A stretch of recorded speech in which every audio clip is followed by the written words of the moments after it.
నమస్తే, welcome to 99 TV. Telugu Desam డిఎన్ఏలో ఏముంది? పెద్ద చర్చ దారి తీసింది ఈరోజు ఆ పార్టీ అనుకూల మీడియాలోనే. పోనేదేదో సాక్షిలోనో తెలుగుదేశాన్ని బీభత్సంగా వ్యతిరేకించే మీడియాలోనూ రాలా.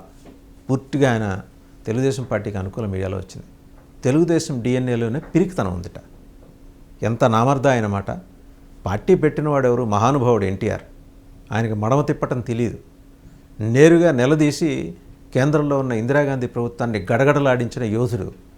అలాంటి యోధుడి గురించి ఈ వ్యాఖ్య రావటం ఏంటని చెప్పేసి విస్మయం చెందుతున్నారు చాలామంది. ముక్కున వేలేసుకుంటున్నారు లక్షలాది మంది తెలుగుదేశం కార్యకర్తలు. ఎలాంటి పార్టీ?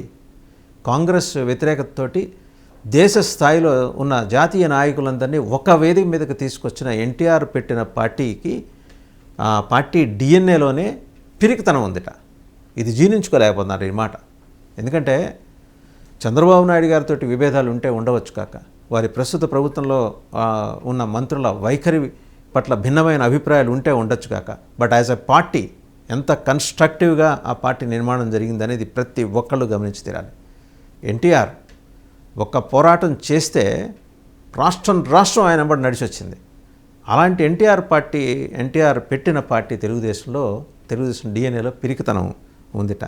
ఎలాంటి కామెంట్ అంటే దాంట్లో వచ్చింది, మనం గనక గమనిస్తే, పిరికితనం అనేది తెలుగుదేశం పార్టీ నాయకుల డిఎన్ఏలోనే ఉంది. ఎన్టీఆర్ హయాం నుంచి ఇదే పరిస్థితి అంటున్నారు. ఎలా అవుతుంది? ఎన్టీఆర్ హయాం నుంచి ఎన్టీఆర్ ఎవరికి తలొగ్గాడు? ఎవరికి బెండకాల పోరాటం చేశాడు. గవర్నర్ వ్యవహారం, రామ్లాల్ వ్యవహారంలో ఆయన చేసిన పోరాటాన్ని చరిత్ర గుర్తుంచుకుంటుంది. ఈరోజు చరిత్ర నిక్షిప్తం చేసుకోవటం కాదు, చరిత్ర గుర్తుంచుకుంటుంది. వర్తమానానికి చెబుతోంది, భవిష్యత్తుకు కూడా చెబుతుంది చరిత్ర. అది ఎన్టీఆర్ అంటే. ఎన్టీఆర్ ఒక చరిత్ర. ఆయన చరిత్రలో ఒక వ్యక్తి కాదు, ఆయనే ఒక చరిత్ర. అది మర్చిపోయి ఆయన హాయం నుంచే ఆయన తెలుగుదేశం పార్టీ డిఎన్ఏలో పిరికితనం అనేది. టిమ్మిడిగా ఎప్పుడు ఏనాడు ఎన్టీఆర్ వ్యవహరించలేదే. పోరాటం, ఆయన తెలిసింది ఒక్కటే పోరాటం. కష్టజీవి ఆయన. వ్యక్తిగతంగా ఆయన సినిమా రంగంలో ఉన్నా సరే కష్టాన్ని నమ్ముకొని ఆ స్థాయి దాకా వెళ్ళిన నిష్కల్మషమైన ప్రజల మనిషి ఆయన. ఆయన పెట్టిన పార్టీకి పిరికితనం ఎలా ఆపదిస్తారు? ఎన్టీఆర్తో రాజకీయంగా విభేదించే వాళ్ళు కూడా ఆ టవరింగ్ పర్సనాలిటీ వస్తుంటే లేచి సెల్యూట్ కొట్టేవాళ్ళు. నిండుగా కౌగిలించుకొని ప్రజల హృదయాల్లో, గుండెల్లో గూడు కట్టుకొని ఉన్నాడు. ఇవాట కాదు, 100 ఏళ్ళు దాటిన తర్వాత కూడా తెలుగు జాతి ఉన్నంత వరకు ఇద్దరు మహానుభావుల గురించి ఎప్పుడు ఈ తెలుగు ప్రజలు గుర్తుంచుకుంటారు, ఎన్టీఆర్ అండ్ పివి నరసింహారావు. వీళ్ళు సరే, పివి నరసింహారావు గారి టాపిక్ మరొకసారి. ఎన్టీఆర్ పెట్టిన పార్టీలో పిరికితనం ఎక్కడి నుంచి వచ్చి చేరుతుంది? జగన్మోహన్ రెడ్డి మీకు టార్గెట్ అయితే జగన్మోహన్ రెడ్డి తోటి వేరే రకమైన పంచాయతీ పెట్టుకోవాలి. బట్ తెలుగుదేశానికి ఎలా ఆపాదిస్తారు ఆ పిరికితనాన్ని? తెలుగుదేశంలో ఇప్పుడు వచ్చి చేరిన ప్రాక్సీలకి పిరికితనం ఉందంటే అనుకోవచ్చు. కేవలం ఏంటంటే రిటర్న్ ఆన్ ఇన్వెస్ట్మెంట్, ROI, పెట్టిన పెట్టుబడికి తిరిగి పొందటం ఎలా అనే స్కీమ్ కింద వచ్చి జాయిన్ అయిన ఒక కొందరు గ్రూప్ ఆఫ్ ఎమ్మెల్యేస్లో ఆ రకమైన పిరికితనం ఉంటే ఉండొచ్చేమో గాక. అలాగే కొందరు ఆఫీసర్స్లో ఏమో రేపొద్దున జగన్మోహన్ రెడ్డి వస్తాడేమో అనే భయం వల్ల ఎందుకు వచ్చిన పంచాయతీ మన మీద కక్ష కట్టుకుంటే మనల్ని శంకరగిరి మాన్యాలు పట్టిస్తాడేమో అనే భయం ఉంటే ఉండొచ్చు కాక. బట్ తెలుగుదేశం కార్యకర్తకు ఎందుకు భయం ఉంటుందండి? తెలుగుదేశం కార్యకర్త డిఎన్ఏలో పిరికితనం లేదు. పోరాటం ఒక్కటే ఆయన నేర్పింది, నాయకుడు పోరాటం ఒక్కటే నేర్పింది. ఆ పోరాటాన్ని ఛానలైజ్ చేసి సిస్టమైజ్ చేసింది చంద్రబాబు నాయుడు గారు. పార్టీ జనరల్ సెక్రటరీగా ఆయన ఉన్నప్పుడు ఆయన తీర్చిదిద్దిన ఆ పార్టీ ఈరోజు ఈ విజయం నిజంగా అట్రిబ్యూట్ చేయాల్సి వస్తుంది చంద్రబాబు నాయుడు గారి విజయం. వాళ్ళు సంపాదించుకున్న 134 సీట్లు కూడా చంద్రబాబు గారిని చూసి పడ్డ ఓట్లతోటి సంపాదించుకున్న సీట్లే. ఎవరైనా వ్యక్తిగతంగా ఇది మా ప్రతిభ, మా స్వయం ప్రకాశం వల్ల మేము తెచ్చుకున్నామంటే శుద్ధాబద్ధం.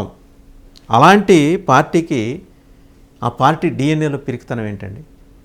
ఎంత నామర్దాయ అన్నమాట. ఇంట్రెస్టింగ్లీ తెలుగుదేశం హెడ్ క్వార్టర్స్ ఇంతవరకు దీని మీద స్పందించలా. మా పార్టీ డిఎన్ఏలో పిరికితనం ఉందని అంటారని ఖండించలేరు.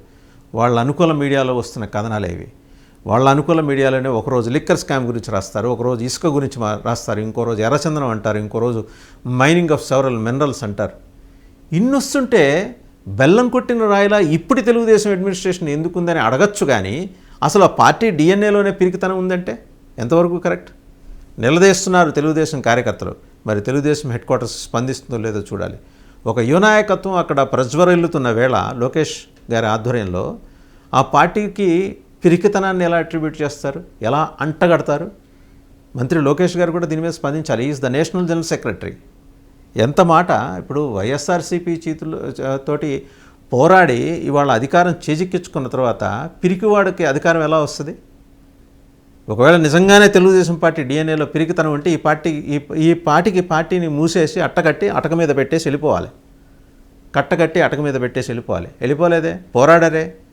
9 ఏళ్ళు ప్రతిపక్షంలో ఉన్నప్పుడు పార్టీని కోడి తన రెక్కల కింద పిల్లల్ని ఎలా పెట్టుకొని కాపాడుకుంటూ వస్తుందో అలా కాపాడుకుంటూ వచ్చారు చంద్రబాబు నాయుడు గారు. అది కనపడలేదా మనకి?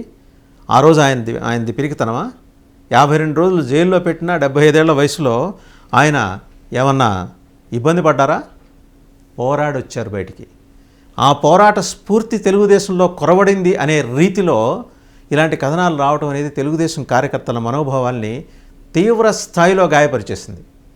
ఇది ఎవరికి అర్థం కాకుండా ఉంది. ఇంకా చాలా ఏంటంటే, జగన్ మళ్ళీ అధికారంలోకి వస్తే తాము టార్గెట్ కాకూడదన్న ఉద్దేశంతోనే అధికారులు అతి జాగ్రత్తలు తీసుకుంటున్నారట. ఫలితంగా ప్రభుత్వంపై ముఖ్యమంత్రి చంద్రబాబుకు పట్టు రాలేదన్న అభిప్రాయం ఏర్పడుతోందిట. అధికారుల్లో ఎవరిని నమ్మాలో తెలియని పరిస్థితి అట. ఏంటి రివల్యూషన్స్, ఏంటి అబ్జర్వేషన్స్? తెలుగుదేశం పార్టీ ఈ రకంగా అధికారంలోకి వచ్చింది, పోరాడబట్టే వచ్చింది. వాళ్ళ దగ్గర వాళ్ళ డిఎన్ఏలో పోరాట పట్టిం లేకపోతే వాళ్ళు చతికలు పడిపోయి ఉండేవాళ్ళు. పార్టీ పీకేసి జెండా ఎత్తేసి పారిపోయి ఉండేవాళ్ళు. పారిపోలేదే. 5 ఏళ్ల పాటు జగన్మోహన్ రెడ్డి ప్రభుత్వం తాలూకు దుర్మార్గాల్ని, దాష్టీకాల్ని, దౌర్జన్యాన్ని, పైశాచికత్వాన్ని, వాళ్ళ పరాకాష్ఠపు వికృత చేష్టల్ని అన్నీ కూడా ఎదిరించి సహించి ఈరోజు అధికారంలోకి వచ్చిన తర్వాత ఆ పార్టీ డిఎన్ఏలో పిరికితనం ఎక్కడుందో మరి అలా భావించేవాళ్లే చెప్పాలి. అండ్ ఇంకోటి, అధికారులు జాగ్రత్త పడుతున్నారట. ఎందుకు అంటే ఈ రకమైన నెరేటివ్స్ ఎందుకు వస్తున్నాయి బయటికి? ఎందుకు వస్తున్నాయి? ఎక్కడ గ్యాప్ ఎక్కడొచ్చింది?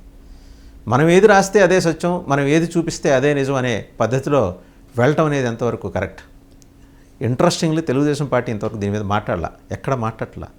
అంటే జగన్మోహన్ రెడ్డి నిజంగానే రాష్ట్రాన్ని భయపెట్టిస్తున్నాడనే ఇంప్రెషన్ తెలుగుదేశం పార్టీకి కూడా ఉందా? తెలుగుదేశం పార్టీ ఇప్పటి నాయకత్వానికి ఉందా, వెనకటి నాయకత్వానికి ఉందా, లేకపోతే ఇద్దరికీ ఉందా? ఉంటే ఎంత శాతం ఉంది, ఎంత మేరకు ఉంది? అదే అభిప్రాయాన్ని సీనియర్ నాయకత్వం వ్యవహరిస్తుందా?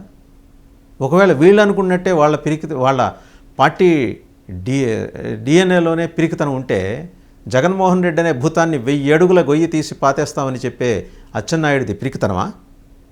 అలాగే ఈ రాష్ట్రాన్ని ఒక భూతం ఆవహించింది, దాన్ని తరిమికొట్టి ఇండస్ట్రీస్ని వెనక్కి తీసుకొస్తామని చెబుతున్న చంద్రబాబు నాయుడు గారిది పిరికితనమా? జనం జడ్జి చేస్తున్నారు.